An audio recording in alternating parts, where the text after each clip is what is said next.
All right, let's talk just a little bit about diversifying your appraisal practice.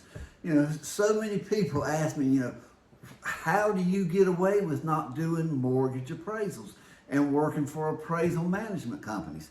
And that was just a business decision that I made about 3 years ago, and it really did change my life. When I worked for appraisal management companies, and there's nothing wrong with that. It's a business decision, and it really does depend on your local market.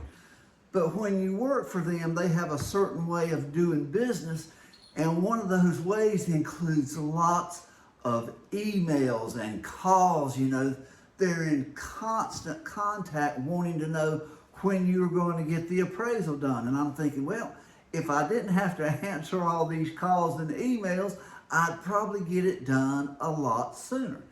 And then, of course, you got to go through a lot more hoopla, if you will, when you're doing these mortgage appraisals, for federally related transactions. There's a lot more people looking at it, and you just got to go through, you're going to get revision requests, and some of them are probably warranted, but there's a lot of them that are really, I don't know how to say it, they're just a waste of time, guys. And they're asking you questions, and you're thinking, is this person on the other end really an appraiser? Why are they asking me questions like this that a licensed or certified appraiser ought to already know the answer?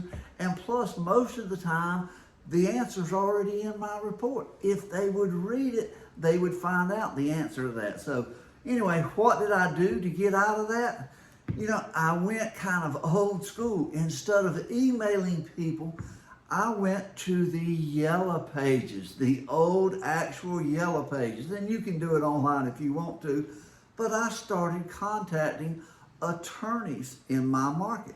I looked up the ones that handled estate work, divorce work, and I sent them an old-fashioned letter, put a stamp on the envelope, and I did a form letter, but I actually put a little note on each one and personally signed it. And you'd be surprised how many calls I got back where these people are looking for somebody that is good to do their work for them. And, unfortunately, it's the times we live in, but there are a lot of divorce appraisals, guys.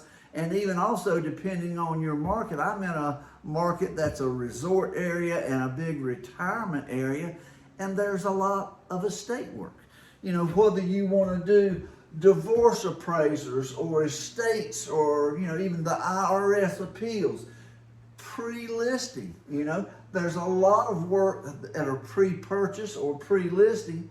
There's measurement services for those that want to get the home measurement specialist.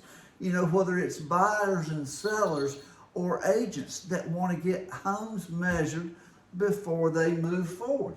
And the private work, the thing is, most of the time, that private work pays a little better, and also they understand what a quality appraisal is, and they actually appreciate your work. They talk nice to you, and they want to call up and say, can you get this for me in the next 2 or 3 weeks?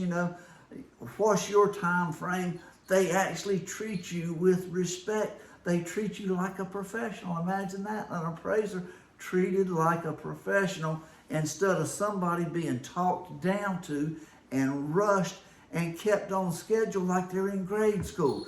So guys, there's a lot of work that can be done, and even appraisal review work. If you want to do that, it's not quite as bad. It's a little more, intense than these other things.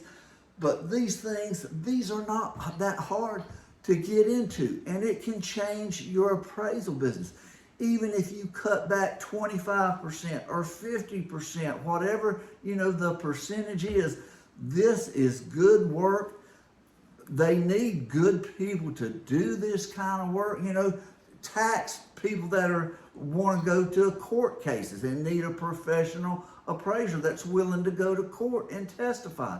Now, that's not for everybody, but there's a lot of us, that feel strong about our work, and we don't mind going and sharing the opinions and getting on, from the prosecuting side, who's going to try to tear you all to pieces and, make your report look bad. But, if you've done a good report and you know how to talk about it, that's a really good part of the business. There's a lot of things you can do if you want to diversify your appraisal business. So check them out, guys. Do a few of them, Make sure you feel competent to do it, but there's not that much difference. And it's a really good way to change your appraisal business for the better. Give it a try.